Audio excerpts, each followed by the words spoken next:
तू माझं ऐकलं नाहीस तर मी जेवणार नाही, किंवा मी तुझ्यासाठी काय नाही केलं आणि तू माझ्यासाठी एवढं सुद्धा करू शकत नाहीस. असे शब्द तुम्ही तुमच्या आयुष्यात कधी ना कधी नक्कीच ऐकले असतील.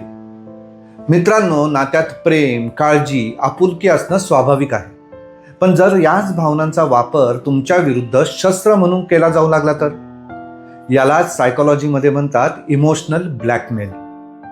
सोप्या शब्दात सांगायचं झालं तर जेव्हा एखादी व्यक्ती स्वतःची इच्छा पूर्ण करण्यासाठी आपल्या मनात भीती, लाचारी किंवा अपराधीपणाची भावना निर्माण करते, तेव्हा समजायचं की तिथे इमोशनल ब्लॅकमेलिंग सुरू झालंय. हा समोरच्याचा तुम्हाला कंट्रोल करण्याचा एक छुपा मार्ग असतो.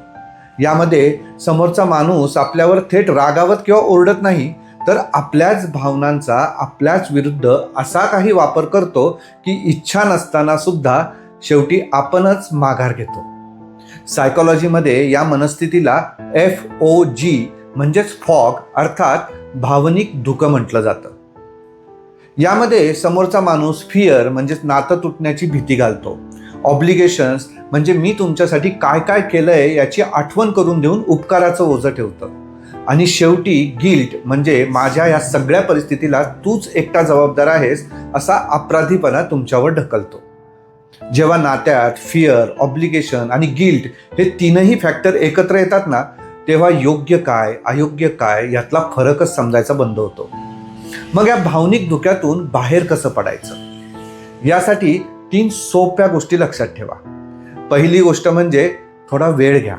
समोरचा माणूस जेव्हा तुमच्यावर भावनिक दबाव टाकेल तेव्हा लगेच हो न म्हणता मी विचार करून सांगतो असं म्हणायला शिका. दुसरी गोष्ट म्हणजे अपराधीपणाचं ओझं उतरवलं पाहिजे. मी काहीच चुकीचं केलं नाहीये हे स्वतःला बजावून सांगा. दुसऱ्याच्या हट्टापायी स्वतःच्या शांततेचा बळी जाता कामा नये. आणि तिसरी एक खूप महत्त्वाची गोष्ट म्हणजे सायकोलॉजीतील असर्टिव्हनेस कन्सेप्ट. म्हणजेच आक्रमक न होता किंवा दबूनही न जाता समोरच्याला प्रेमाने पण स्पष्टपणे सांगता आलं पाहिजे की माझं तुझ्यावर प्रेम आहे, पण तुझी ही अट काही मला मान्य नाही. शेवटी एकच गोष्ट लक्षात ठेवायला हवी, नात्यात प्रेम असावं, अट नाही. बरोबर ना? तुमच्यासोबत असं कधी इमोशनल ब्लॅकमेलिंग झालंय का? जर असं झालं असेल तर तुम्ही त्याला कसं हाताळलं, कॉमेंट्समध्ये नक्की सांगा.